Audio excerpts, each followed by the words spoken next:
दादी जी के साथ मेरा ब्राह्मण जीवन का बहुत पुराना संबंध संपर्क रहा है और ये सफ़र 1955 में शुरू हुआ था।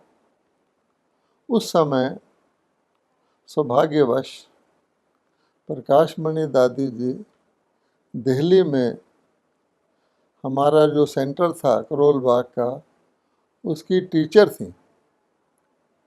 और क्योंकि हम सेंटर में ही रहते थे, हमारे घर में ही सेंटर था, तो दादी जी के साथ ही उठना बैठना भोजन करना वो हमारा एक स्वाभाविक एक प्रकार से प्रक्रिया होती थी।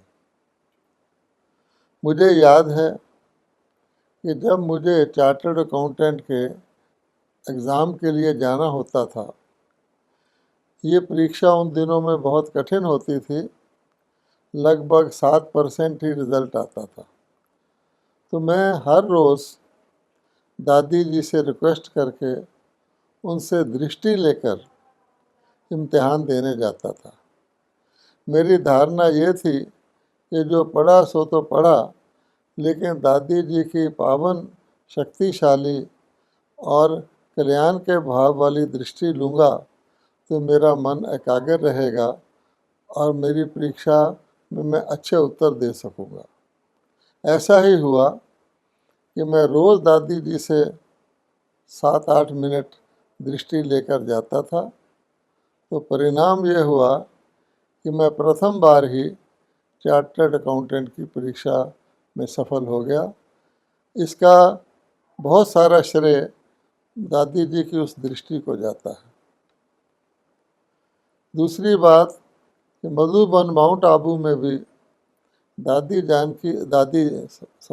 दोगे ना बीच में, दादी प्रकाशमणि जी का मेरे ऊपर बहुत फेथ था।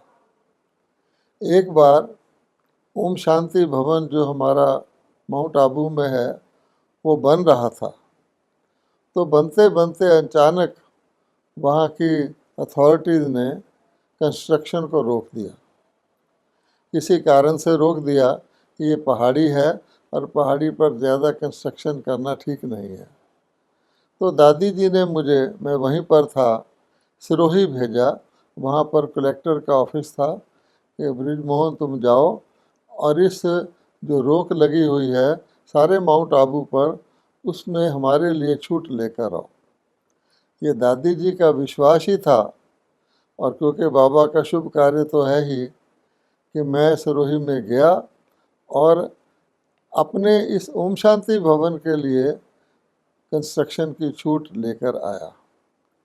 इसी प्रकार से मैंने देखा है कि जब ओम शांति भवन बन रहा था तो अंकल स्टीव नारायण जो ज्ञाना के वाइस प्रेसिडेंट थे और वो ब्रह्मा कुमारीज के सर्वा उच्च पदाधिकारी थे, जो ब्रह्मा कुमार बने थे अपने परिवार सहित, तो वो माउंट आबू आए थे। तो मैंने देखा कि दादी जी उनको ओम शांति भवन इस प्रकार से दिखा रहे हैं जैसे वो मालिक हों और दादी उनकी गाइड हों। जैसे कि ओम शांति भवन स्टीव नारायण जी ही बनवा रहे हैं, तो एक एक चीज़ जो भी वहाँ का डिटेल था कंस्ट्रक्शन का, दादी जी उनको बता रहे थे। इसी प्रकार मैंने एक ख़ास बात दादी जी में देखी थी कि जो भी बाबा के अनन्य बच्चे, जिसको हम बारिश क्वालिटी बच्चे कहते हैं, जो भी माउंट आबू में आते थे, तो दादी जी उनको पर्सनली अनेक डिपार्टमेंट्स में ले जा कर के, जैसे मान लीजिए अनाज का स्टोर है वो दिखाएंगी, फिर कहेंगी हम ये चावल इस सीज़न में ख़रीदते हैं, इस सीज़न में सस्ता होता है, वहाँ से ख़रीदते हैं। तो एक एक डिटेल उनको ऐसे बताती थी कि वो खुश हो जाते थे कि देखो हम जैसे ना सिर्फ इस परिवार के भांति हैं, बल्कि दादी जी निमित्त होकर के यज्ञ का कारोबार कैसे चलता है वो उनको दिखाया करती थी। इसी प्रकार से हमने देखा है कि दादी जी कोई भी व्यक्ति आता था तो उसको परख लेती थी और उसको परख कर ईश्वरीय ज्ञान और नियमों के अनुसार ही उसका जो भी वो आता था कार्य करने के लिए उसका उत्तर देती थी। मुझे याद है कि सरदार बूटा सिंह जी होते थे, वो सिरोही से इलेक्शन लड़ा करते थे। वो भारत के होम मिनिस्टर रहे हैं 2-3 बार। तो वो सिरोही से इलेक्शन लड़ा करते थे। तो उनको पहली बार जब वो आए तो किसी ने उनको बता दिया कि ये बहुत बड़ी संस्था है, विश्वव्यापी संस्था है, आप वहाँ जाएंगे तो आपको कुछ ना कुछ इलेक्शन के लिए चंदा मिल जाएगा। तो इसी भाव से आए और दादी जी से मिले। तो मैंने देखा कि दादी जी ने उनके हाव भाव से भांप लिया। तो दादी जी ने उसको स्पष्ट से कहा कि भाई साहब, ये देने की जगह है या लेने की जगह है। तो वो बेचारा चुपचाप से शर्मिंदा से हो गए और उन्होंने कहा नहीं नहीं, मैं तो केवल आपका आशीर्वाद लेने आया था, और इस प्रकार से वो चले गए। ऐसे ही हमने देखा कि एक और विशिष्ट व्यक्ति मधुबन में आए थे, शायद वो मीडिया के थे, और दादी जी से मिले। तो वो उन्होंने दादी जी से प्रश्न किया कि आपके पास पैसा कहाँ से आता है। और मैं आश्चर्यचकित रह गया। दादी जी ने उनको पूछा कि आपका पैसा जाता कहाँ है, पहले आप ये बताइए कि आपका पैसा कहाँ जाता है, फिर हम आपको बताएंगे कि हमारे पास पैसा कहाँ से आता है। कहने का भाव, उसके बाद दादी जी ने बताया कि जितना धन हमारे लोग वेस्टफुल एक्सपेंडिचर करते हैं, ऑस्टेंसेशन पर करते हैं, फजूल खर्ची करते हैं, लोक राज रखने के लिए करते हैं, व्यसनों पर करते हैं, वो खर्च बच जाता है जब कोई बीके बनता है, और उसी बचत से हमारा यज्ञ चलता है। ऐसे ही मुझे अच्छी तरह याद है कि दादी जी की विशेष एक बात मैंने देखी कि वो अति पवित्र आत्मा थी।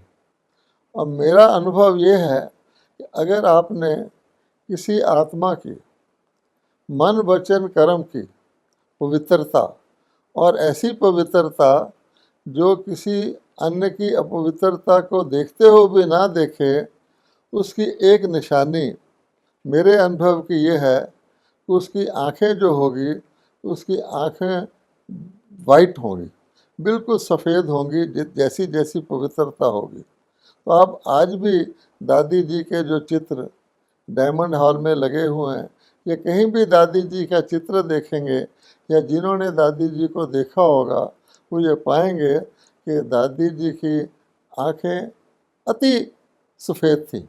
तो ये उनके पवित्रता जो हर कर्म में उनकी झलकती थी, उसकी मैंने एक ये निशानी पाई थी। अब मैं बताता हूँ कि दादी जी का आध्यात्मिक स्नेह बच्चों के साथ कितना था। एक बार दादी जी को नैरोबी जाना था, ये 1981 अक्टूबर की बात है। तो नैरोबी जाना था, और मेडिटेशन हॉल जो है पांडव भवन में, वहाँ दादी जी विदाई ले रही थी। सब भाई बहन इकट्ठे हो रहे थे कि दादी जी को नैरोबी जाना है। दादी जी को विदाई समारोह किया गया था। तो जब उस मेडिटेशन हॉल की सीढ़ी उतर रहे थे, तो मैंने दादी जी को ऐसे ही कहा, मैंने कहा दादी जी, मैंने तो आज तक हवाई जहाज़ में ही नहीं चढ़ा। कहती अच्छा, तुम हवाई जहाज़ में नहीं चढ़े, तुम नैरोबी चलोगे। बस उस वक़्त दादी जी ने मुझे कहा और मेरी तैयारी अपने साथ नैरोबी जाने के लिए करवा दी। साथ में मोहिनी बहन थी, और वहाँ बहुत बड़ी ओरिजिन ऑफ पीस कॉन्फ्रेंस होनी थी, जिसमें कीनिया के राष्ट्रपति ने भी हिस्सा लेना था। फिर क्योंकि मैं तो कभी हवाई जहाज़ में चढ़ा ही नहीं था, तो बॉम्बे एयरपोर्ट पर मुझे ट्रॉली चलाना नहीं आता था। तो सारा सामान रखा गया, तो दादी जी ने मुझे खुद पकड़ करके ट्रॉली चलाकर दिखाया कि ऐसे ट्रॉली चलाई जाती है। खैर, तो वो तो घटना हो गई। फिर जब हम नैरोबी एयरपोर्ट पे उतरे, तो मैंने खुद ट्रॉली चलाना शुरू की। तो दादी जी बहुत प्रसन्न हुए कि देखो अब इसको ट्रॉली चलाना आ गया है। इसी प्रकार की एक और स्मृति मेरे मन में आती है कि 1993 में इनकम टैक्स अथॉरिटीज़ ने किसी कारण से ब्रह्मा कुमारीज पर करोड़ों रुपए का टैक्स लगा दिया, जबकि ये संस्था टैक्स मुक्त है।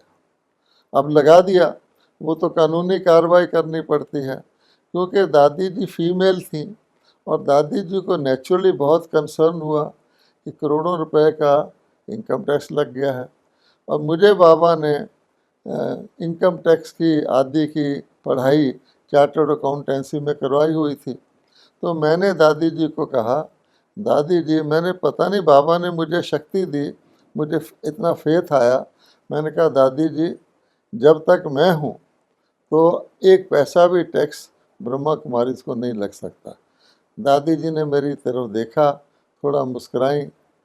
ईशू बहन पास बैठी थी, तो उन्होंने कहा, भाई एक बार फिर दादी जी को कहो, क्योंकि दादी जी को थोड़ा सा इसका संकल्प चलता।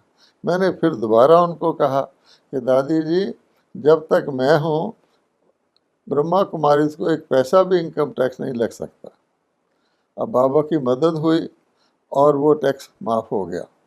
उसके जिस दिन वो टैक्स माफ़ हुआ तो मेरे पास सूचना आई, तो दादी जी ग्लोबल हॉस्पिटल में किसी शारीरिक कारण से एडमिटेड थी। तो मैं दादी जी को वो खुशखबरी सुनाने जाना चाहता था। तो मैं वहाँ गया तो दादी जी सो रही थी और एक बहन नर्स बीके वो उनके पास बैठी थी। तो मैंने उसको कहा, बहन जी, मुझे दादी जी को एक बहुत ज़रूरी समाचार देना है। तो उसने कहा, भैया दादी जी रेस्ट कर रही हैं। मैंने कहा, समाचार बहुत अच्छा है, दादी जी प्रसन्न होंगी। तो तब तक मैंने बहुत ज़ोर से संकल्प भेजा तो दादी जी की आंखें खुल गईं। तो मैंने दादी जी को बहुत प्यार से वो शुभ समाचार सुनाया। तो दादी जी ने मेरा सिर अपने सीने पर रख के मुझे बहुत प्यार किया, बहुत प्यार किया। वो घटना भी मुझे अच्छी तरह से याद आती है। इसी प्रकार से हम देखते हैं कि दादी जी की संकल्प शक्ति कितनी थी। जब दिल्ली के पास ओआरसी की ज़मीन ली गई थी, उस समय दादी जी को हम वो ज़मीन दिखलाने के लिए कार में ले जा रहे थे। उस समय वो जो सड़क है मेन गुड़गांव रोड से जो उस ज़मीन तक जाती है, उसको पटौदी रोड कहते हैं, वो बहुत ही टूटी फूटी थी और उसमें हम जा रहे थे। तो दादी जी ने मुझे कहा, बृजमोहन, कम से कम ये सड़क तो ठीक करवा दो। वो मुझे हुज्जत से कहती थी। तो मैं सोचने लगा कि किसी एमएलए वगैरह को जो इस एरिया का है उसको कहूँगा ताकि कुछ इसका प्रबंध किया जाए।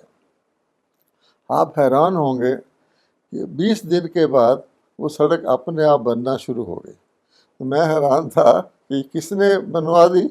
तो मुझे पता लगा कि गवर्नमेंट ने इसको स्टेट हाईवे डिक्लेयर कर दिया है और सरकार खुद ही उस सड़क को बना रही है। अर्थात दादी जी की संकल्प सिद्धि इतनी अच्छी थी। फिर मैंने ये भी देखा कि दादी जी किसी को भी हर वक्त चेक करती रहती थी बड़े प्यार से। हम लोग हैदराबाद गए थे, हैदराबाद में कुछ कार्यक्रम था, तो मैं और अमीर चंद भाई वहाँ पर एक कमरे में भोजन के बाद लेटने चले गए। हम थोड़ी आपस में बात कर रहे थे, अचानक दादी जी आ गई और हमें वो कहती हैं, अच्छा आप रेस्ट कर रहे हो, उठो, बाहर ट्रक आया है, वहाँ से सामान उतरवाना। तो हमने देखा, अब बड़े खुश भी हुए कि दादी जो है इतना ध्यान रखती है। इसी प्रकार से दादी जी के साथ Africa, Australia, London, New York, UN मुझे कई बार सफ़र करने का मौका मिला है और उनका सानिध्य मुझे प्राप्त हुआ है। नेचुरली उनके जो विशेषताएं थी वो मैंने अपने अंदर धारण की हैं। एक बात मैं अंत में कहनी चाहूँगा कि दादी जी इतनी निमित्त, निर्माण और निरहंकारी थी कि वो समझती थी कि ये यज्ञ बाबा चला रहा है, मुझे बाबा ने निमित्त किया हुआ है कहीं भी जाती थी कहती थी ये तो यज्ञ में भावना का फल मैं प्राप्त कर रही हूँ। तो दादी जी ने कभी भी मैं शब्द का प्रयोग मुरली सुनाते हुए नहीं किया। वैसे भी कभी दादी जी को अपने लिए कुछ संबोधन करना होता था तो दादी कह के संबोधन करती थी, दादी ऐसे करती है, यानी अपने डेजिग्नेशन के नाम से बोलती थी, लेकिन मैं शब्द दादी जी ने प्रयोग नहीं किया।